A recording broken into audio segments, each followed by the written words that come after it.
President Trump এটাকে উনি যেহেতু প্রেসিডেন্ট বা একজন সনাতনী পলিটিশিয়ান না, উনি সেভাবে পলিটিক্যাল কথা না বলে উনি ডাইরেক্টলি অপোজিট পার্টিকে উনি টার্গেট করার চেষ্টা করছেন।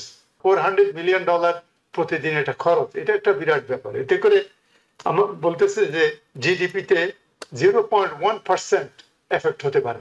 এই শাটডাউন এটা কেন হয়? এটা হয় যখন বাজেট নিয়ে দুই দলের মধ্যে একমত না হয়। শাটডাউন 7 বছরের মাথায় শাটডাউনের মুখোমুখি হয়েছে। এর আগে শাটডাউন হবে হবে হবে করা হয় এবং শেষ মুহূর্তে সেটি কেটে যায়, কোনো না কোনো ভাবে একমত হয়, ছাড় দেওয়া হয়, নানা বিষয় হয়। এবার এটি এখন পর্যন্ত হয়নি। কতদিন এটি কার্যকর থাকতে পারে?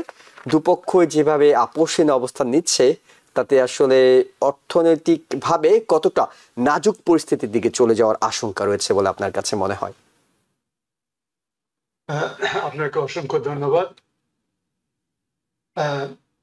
গভর্নমেন্ট শাটডাউন আমেরিকার গত 45 বছরের ইতিহাসে 15 বারের মতো হয়েছে।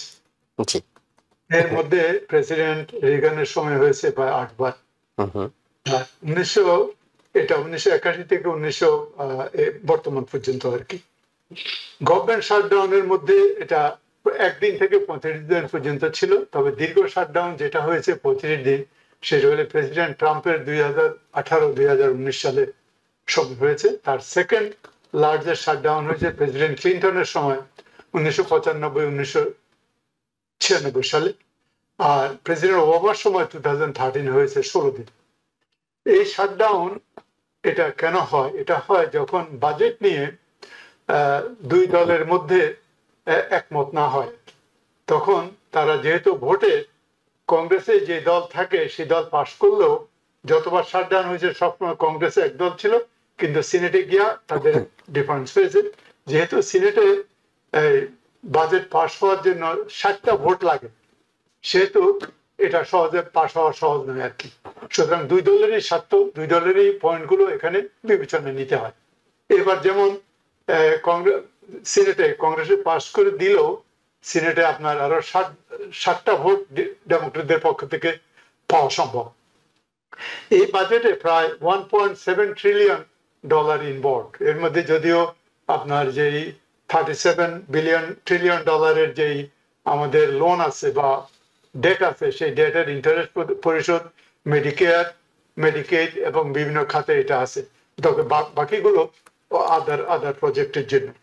এবং এটা যে আপনি বললেন প্রায় $400 মিলিয়ন প্রতিদিন এটা খরচ, এটা একটা বিরাট ব্যাপার। এতে করে আমার বলতেছে যে জিডিপিতে 0.1% এফেক্ট হতে পারে জিডিপির এই ক্ষয়ক্ষতির জন্য। এবং এটা যে আপনার এবং পলিটিক্যাল যে রূপ নিচ্ছে, এটা ডেমোক্রেটরা চাচ্ছে যে মেডিকেয়ারের যে সাবসিডিয়ারিটা দেওয়ার কথা ছিল সেটা এবছরের শেষের দিকে এটা এক্সপায়ার করবে। তারা চাচ্ছে এই বাজেটে ওই জিনিসটাকে ফ্যাক্টর করা, যাতে এটাকে এক্সটেন্ড করা হয়। কিন্তু রিপাবলিকানরা বলছে এটা একটা ডিফারেন্ট ইস্যু, এটা আমরা আলাদা করব। এখন এমন পর্যায়ে পৌঁছেছে ডেমোক্রেটরা ব্যাক করতে পারে না, রাইট?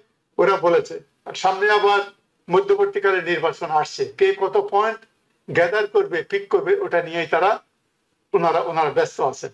এই পয়েন্টে ইভেন ভাইস প্রেসিডেন্ট পেন্সও বলেছে একটু তারা আলোচনা করতে পারে। কিন্তু প্রেসিডেন্ট ট্রাম্প এটাকে, উনি যেহেতু প্রেসিডেন্ট বা একজন সনাতনী পলিটিশিয়ান না, উনি সেভাবে পলিটিক্যাল কথা না বলে উনি ডাইরেক্টলি অপোজিট পার্টিকে উনি টার্গেট করার চেষ্টা করছেন। যেমন উনি বাজেট অফিসারকে বলেছে তার সাথে কথা বলে যেই জায়গায় আপনার কামালা হ্যারিস জিতেছে সেই সব স্টেটে ক্লাইমেটের জন্য যেসব বাজেট বরাদ্দ ছিল সেগুলোকে স্থগিত করার জন্য। New York state is also ডেমোক্রেটদের একটা প্রমিনেন্ট অধ্যুষিত স্টেট। সেই এলাকায় আপনার যে আপনার সেকেন্ড এভিনিউ সাবওয়ে সহ অন্যান্য আপনার ইনফ্রাস্ট্রাকচারের $18 বিলিয়ন বাজেট প্রস্তাবন করেছেন। এটা আর একটা কারণ আছে সেই সব কারণে। এদিকে দেখা যায় যে এটা একটা পলিটিক্যাল ইস্যু হিসেবে দেখা দিয়েছে। এবং আমরা আশা করি আপনি যে বললেন এটা অ্যাবাউট 2 মিলিয়ন এমপ্লয়ি এর মধ্যে ইনভলভ হবে। তার মধ্যে অনেকেই আপনার সরকারি চাকরি, যারা বর্ডার গার্ড, বা এসেনশিয়াল সার্ভিস তারা বাদ দিলেও আপনার অসংখ্য সংখ্যক লোকজন এতে এফেক্টেড হবে। যদিও তারা পরে বেতন পাবে, আপনি এখন কাজে না আসলে, তবে উনি সেট করেছেন এদের অনেকেই পার্মানেন্টলি সেট করে দেওয়ার জন্য। তো এটা একটা বিরাট ব্যাপার, ইকোনমিতে একটা বিরাট একটা ইম্প্যাক্ট হবে, আনএমপ্লয়মেন্ট রেটের উপর একটা এফেক্ট হবে। এই জিনিসটা আমরা আশা করি আপনাদের রাজনৈতিক দল একত্র হয়ে, এখনো সময় আছে, আমার মনে হয় সিনেট গত নেক্সট 2-3 ডেজ এর মধ্যে মনে আবার বসে যদি একটা সমঝোতে আসতে পারে, এখন আমরা আশার হোপ দেখছি। তবে শাটডাউনটা আমেরিকার ইতিহাসে এটা একটা নতুন কিছু নয়, এবং প্রেসিডেন্ট ডোনাল্ড ট্রাম্পের সময়ও হয়েছে, প্রথম আমলে হয়েছে। প্রফেসর ডক্টর মহসিন পাটোয়ারি, যেই প্রশ্নটি আপনার কাছে রাখতে চাই সেটা হলো, প্রেসিডেন্ট ডোনাল্ড ট্রাম্প তো ছাঁটাইয়ের বিষয়ে অনেক আগে থেকে বলছেন, ইভেন নির্বাচনের জয়ের আগে থেকে বলছেন যে অতিরিক্ত কর্মী ছাঁটাই করা হবে, নানা ধরনের বিষয়গুলো হবে। এখন যদি এই শাটডাউনের উছিলায় বলবো শব্দটি, তিনি ছাঁটাই করার সুযোগটা পেয়ে যান এবং ডেমোক্রেটদের দিকে আঙ্গুল দেওয়ার সুযোগ পান যে তোমরা অ্যালাউ করনি বলে তো আমাকে ছাঁটাই করতে হয়েছে, তাহলে তো আসলে তার আকাঙ্ক্ষাটাই পূরণ হচ্ছে। ডেমোক্রেটরা কি সেটি বুঝতে পারছে? তার আকাঙ্ক্ষা পূরণ হচ্ছে। হ্যাঁ, ডেমোক্রেটরা তো ওই যে একটা দাবি নিয়ে নামছে, তো এখন ব্যাক আপ করতে পারছে না। আমি একটা জিনিস চাইলাম, আপনি না চাইলে যদি আমি এমনি সরে যাই, তাহলে তাদের একটা প্রেস্টিজের ব্যাপার আছে, সেটা একটা ক্ষতির ব্যাপার। তবে তাদের ডিফেন্সটাও এটা হবে যে আপনার 750,000 যে লোকজন যারা আনএসেনশিয়াল, যারা আসবে না, তারা যে ইকোনমিক লসটা হচ্ছে, যে আপনার বিভিন্ন জায়গায় আপনার যে ইয়েগুলো, লোকজন কাজে না আসলে পার্ক বিভিন্ন জায়গায় যে রেভিনিউ গুলো জেনারেট হতো, সেই রেভিনিউ গুলো জেনারেট হচ্ছে না, এটা তারা একটা ফ্যাক্টর বলবে। 2 নম্বর তারা বলবে, তারা তো যারা কাজ করতে যাবেন না, তারা তো ইভেনচুয়ালি, এর আগেকার উদাহরণ আছে, তারা যখন কাজে যোগ দিবে তখন তাদের ব্যাক পেয়ে দেওয়া হয়, এটা সরকারি একটা আইনে আছে। অর্থাৎ কাজ না করেও তারা তখন টাকাটা পেয়ে যাবেন।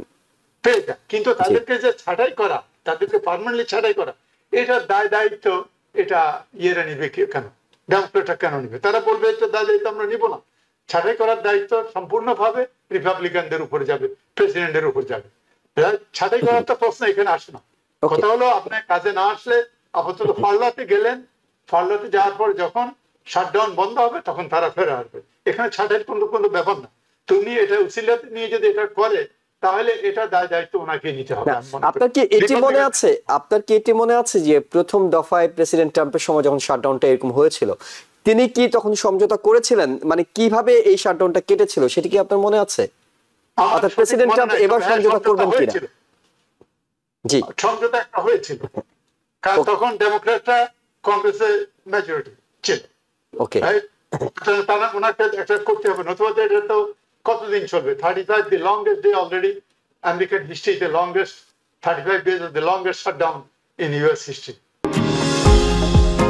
নিউ ইয়র্ক থেকে সম্প্রচারিত TVN 24 টেলিভিশন বিশ্বজুড়ে বাঙালির কণ্ঠস্বর।